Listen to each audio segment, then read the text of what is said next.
Alright everybody, welcome to episode number 4 of the Bankcoin Battle.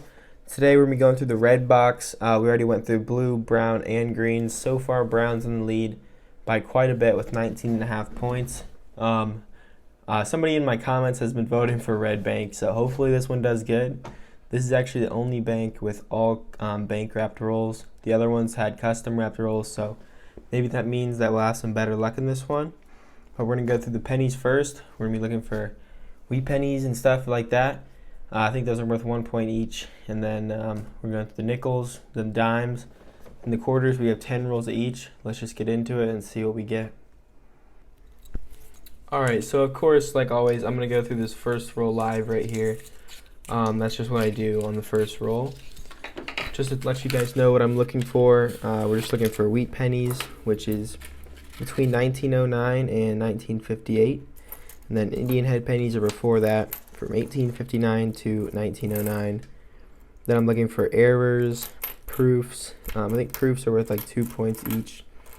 Errors, they're worth a lot of money sometimes. So you always want to look for those. I don't see much in this roll yet, but hopefully we have some good luck in these pennies. And I will record if I find anything. Actually, we have a 98 right here. You can check this for the wide AM variety right there. It doesn't look like it is, but we'll keep looking.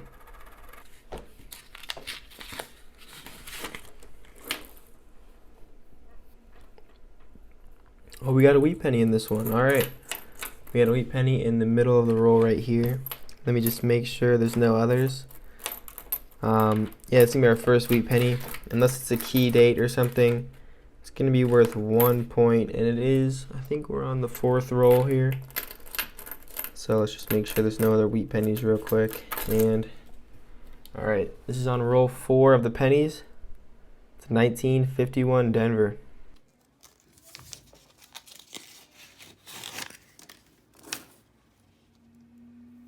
Oh, looks like we're gonna have a wheat penny right here, guys, and a Canadian.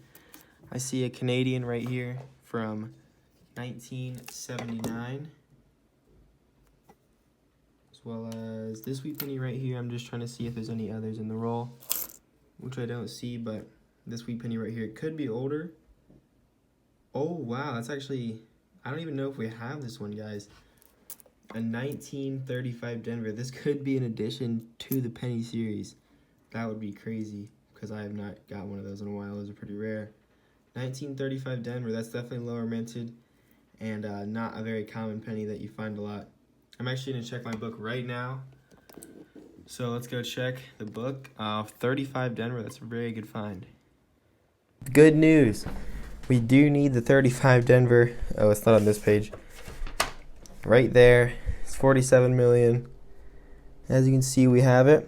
We just found it in the roll live. I rarely ever get additions to the penny series anymore. I got a few recently because I went to Colorado and got some S minted coins like the 16S. I also found the 1910 over there. So those are my most recent additions. But we just got the 35 Denver, which is amazing. So I'm going to say that's a semi-key date, which I believe is 5 points. We got 1 penny roll left, so let's see if there's anything in there and keep going. Alright, so we finished up with the pennies. Finished up with, I think, 6.5 points. We got a 51D, 35D semi-key date. It's under 50 million minted on that, and then a Canadian, so that's half a point for the Canadian. So now we're going to move on to the nickels right here. If I can get them out of the box with one hand. I don't know if there's any enders, but oh, they're falling over and everything. But I'm going to go through the first roll live, and hopefully we can get something good. Alright, here's that first roll of nickels right here. In these, we're mainly looking for older Jeffersons. I keep anything before 1960. So those are from 1938 to 1959. And then Buffalo nickels, of course, are before that. I've only ever found one B nickel. I think it was a 1910. And then proofs and errors, of course. Oh, I don't know any errors on nickels, actually. Let's just see if there's anything in this roll. And I think earlier in this series we had a key date, a 38 Denver, and that got us 10 points. That's why Brown Box had so much. Looks like there's nothing in this roll, but we'll keep looking.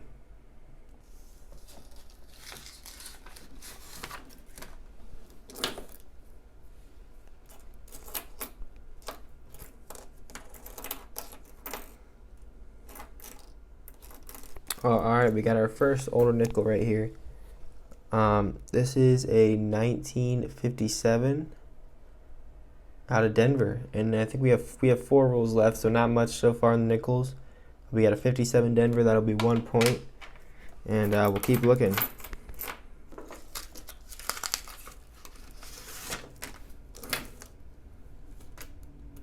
All right, we got another one right here. It's the next roll actually, and I already saw a 1946 immediately. Let me just check for some more. All right, yeah, I saw this 1946 immediately, and it is from Denver. We'll take that. That's another point. Only 1 year off of a Silver War nickel.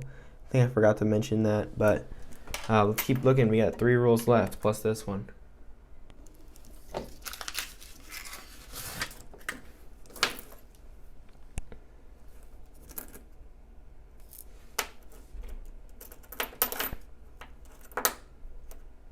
Oh, wow. Okay, we got a 1939 right here. I already saw the back. I didn't even see if there's a mint mark, though. All right, actually, let's flip it over. I'm going to bring the camera down. If it has a mint mark, it's a key date, and we need it. It'll be 10 points if it is. Let's see, and I don't think there's a mint mark. But we can still check for the 39 double die, which is worth quite a bit. But that's still a great find. On the last couple of rolls here, we got 2 left. After this one, we got a 39, and let's keep looking.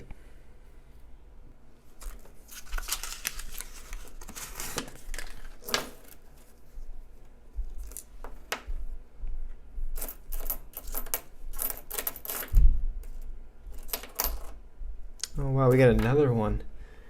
Just the next roll again, and we got another one right here. I think it's a 41. Let me just quickly check if there's any more. Yeah, right here we got a 1941. I don't think I need any of the mint marks, but let's see if there is one. No mint mark on this, so it's a 1941 Philadelphia. There's some weird piece of metal there at the bottom. I don't know what that is, but we got 1 roll left, and we'll keep going.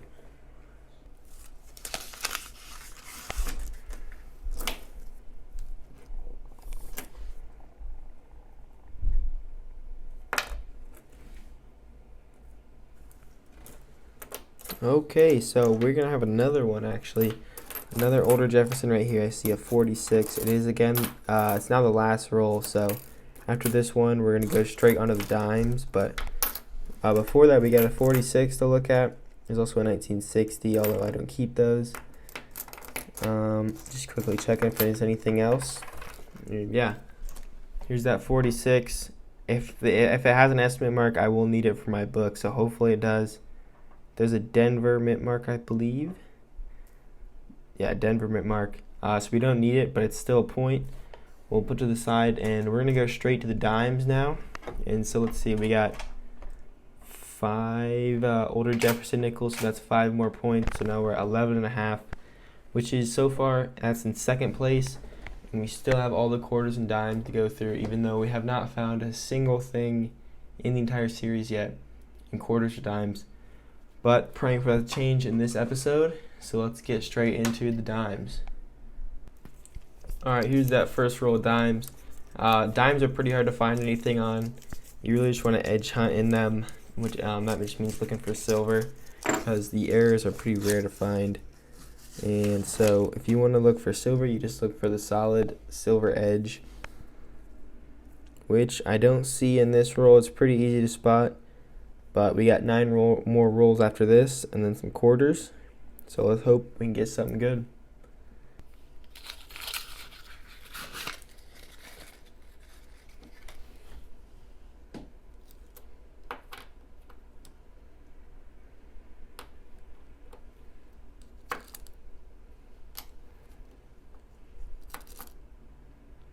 Oh, okay, so we actually did get a find here. Wow. Was not expecting that. That's proof dime. I was just looking at the edges here, and I noticed this one is pretty thick, meaning that it is a proof. It's 2008 S. I don't see any silver in this roll, but was not expecting it. So this will be our first find in the series with a find in the dimes at least. So here it is. As you can see, it's a proof because it has that mirror finish, and it is a 2008 S. I don't know the mintage. It's probably pretty low mintage, but the rim is pretty thick. Let me grab some regular dimes just to show you. I'll put one on each side, and the proof is in the middle. As you can see, it's a lot different. But yeah, that's a cool find. I think that's 2 points, so that brings us up to 13.5 at least. We have 4 more rolls of dimes over there. So that's cool. We got a proof. Let's keep looking through the dimes. Alright, so that's all we're going to get for the dimes, is that one little proof right there. Still 2 points though. We'll take it. That's the first thing we found in the dimes the entire series. So now we're going to move on to the quarters. Hopefully I can pick it up with one hand. And I'll open up the first roll live. I don't know if we have any enders or anything. Quarters are pretty rare to find stuff in. But let's get straight into it and see if we can get lucky. Alright, here's that first roll of quarters. We're going to be looking for silver, of course, just by looking at the edges. And then W quarters, and that's the 2 main things you want to look for when you're corner hunting quarters. And it's pretty easy to spot silver. It's the same way you spot a silver dime. Doesn't look like we have any. But W quarters, I explain this every video, but it's just 2019 and 2020 designs like this one. You can have a West Point mint mark right there. This one is just Philadelphia. But that's what you're looking for. They're worth, actually this design is probably the best. That one's probably worth the most. I like to look through them all at once. That's why I'm pulling them to the side. But yeah, that one's probably worth like $35. It looks like we've got an error right here. I'll show it to you under the microscope. Let me turn my microscope on. I'll show it to you in a minute. But yeah, that one's probably worth $35. Most other W quarters are worth, I'd say, about $10 to $20. So let's flip all these over at once and see. We got a ton of 2019 and 20 designs here. We'll flip them all over at once and see if we get any W quarters. This is what I always do. And Philadelphia, Philadelphia, Philadelphia, all Philadelphias. Okay, that's unfortunate, but let's look at this 2020 crossing the Delaware error now. So here I have my microscope, and he has a little dye chip in his hat right there. Usually, if there's like a huge dye chip covering the entire head, then that is worth about $100 or more. That one, it's not worth much. But it's still a cool find, and you always want to look for the big one. We'll keep looking though. Alright, so welcome to the end of the video. The quarters didn't have anything in them. We ended with 13.5 points for the red box, which is pretty close to brown bank. It's much better than blue and green, but yeah, that key date and brown bank really won it. So we're in second place so far if you're voting for red bank. Here are all of our finds. We got that error quarter with the dye chip on his hat. We got the 2008 S proof dime. We got a Canadian nickel from '79. We did get a addition to the penny series. We got a 35 Denver right here. So I'll put that in a minute. Got a 51 Denver wheat penny. Then we got 5 older Jefferson nickels, a 39p, 41 Denver, I think, 57 Denver, which I didn't mean to put that right there. I ran it on this side. And then 246 Denvers. So now let's go put in that 35D. Alright, here's 35 Denver in our penny series book. I think we're on episode 54 of the penny series right now. We just got done with that actually. But I do have 4 more boxes to go through. I'm going to do that after this. So maybe we'll have another edition possibly. Here's how it's looking though so far. Got a ton of finds in here. Hopefully we can get some more. But yeah, so that's going to do it for this episode. We do have one more bank to go through, and that is the yellow bank. So hopefully that one can win or get more points than the brown bank if you voted for that one. But anyways, I'll see you all next time.